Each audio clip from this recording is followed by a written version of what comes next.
The concept of an afterlife for the Ents is rarely considered or given much thought. However, while preparing some research for another video, I came across a quote which got me thinking, and I found it to be so intriguing that I've decided to dedicate this video to it.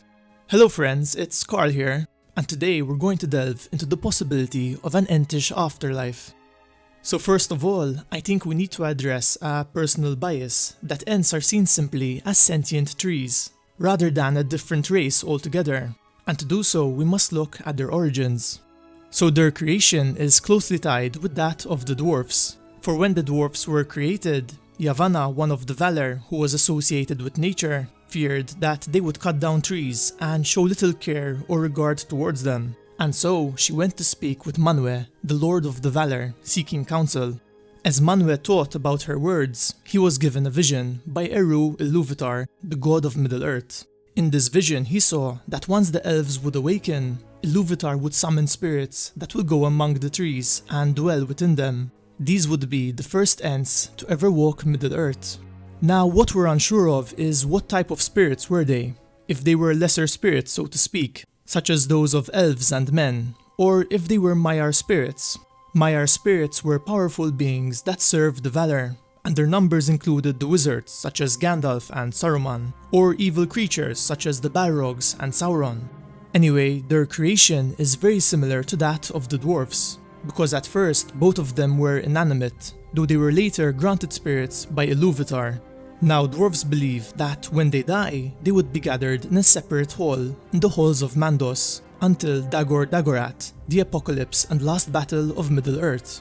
Following this battle, their part would be to serve Aule, the Valar of Smithing, and to help him remake the world of Arda. Considering their close link with the dwarfs, I think it's possible that a similar fate awaited the Ents, that perhaps their spirits also gathered in a separate hall of the halls of Mandos, or maybe even close to their creator, Yavanna, if they were indeed Maiar spirits, and that they also would wait for Dagor Dagorath. When Treebeard meets Celeborn and Galadriel, he tells them, "I do not think we shall meet again." And Celeborn said, "I do not know, eldest." But Galadriel said, "Not in Middle-earth, not until the lands that lie under the wave are lifted up again. Then, in the willow meads of Tasarinan, we may meet in the spring.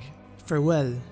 These lands that Galadriel referred to included the continent of Beleriand, which sank at the end of the First Age, and it seems to imply that they would possibly be lifted up again, most likely after the world had been made anew. I think we can interpret this as meaning that after Dagor Dagorath, the Ents would once again live in Arda, which I feel is quite appropriate, for if the dwarfs are meant to help rebuild it, would it not be fitting if the Ents could help the wildlife, trees, and nature flourish once again? There's one other quote I'd like to share for completion's sake, and it comes from the letters of Tolkien, letter 338, where Tolkien spoke about whether the Ents and Entwives would ever reunite. He states, "Though maybe they shared the hope of Aragorn, that they were not bound forever to the circles of the world, and beyond them is more than memory." Now, though this quote doesn't tell us much about what awaited them, it does suggest that the Ents could have believed in an afterlife, where they would once again be reunited with the Entwives. Also, I feel that the distinction between whether they were Maiar spirits or regular ones is important, as I feel if they were indeed Maiar, it would make sense that they would return to Valinor, just like Gandalf had done, and as Saruman's spirit attempted to, despite being denied entry. While if they were regular spirits, a separate hall in the halls of Mandos would sound more plausible. I know this video is a lot more open-ended than my usual ones, though I'd rather keep a clear distinction of what we know, what's possible, and what's speculation. I think it's the best approach to do Tolkien's work justice.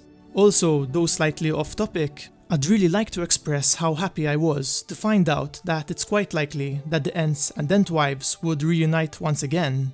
As before, I always used to feel so sorry for the Ents, that they were doomed to forever long for the Entwives, as they saw their race slowly fade and their numbers diminish. It always used to get to me that the most prominent force of nature in Middle-earth had such a sad story to it.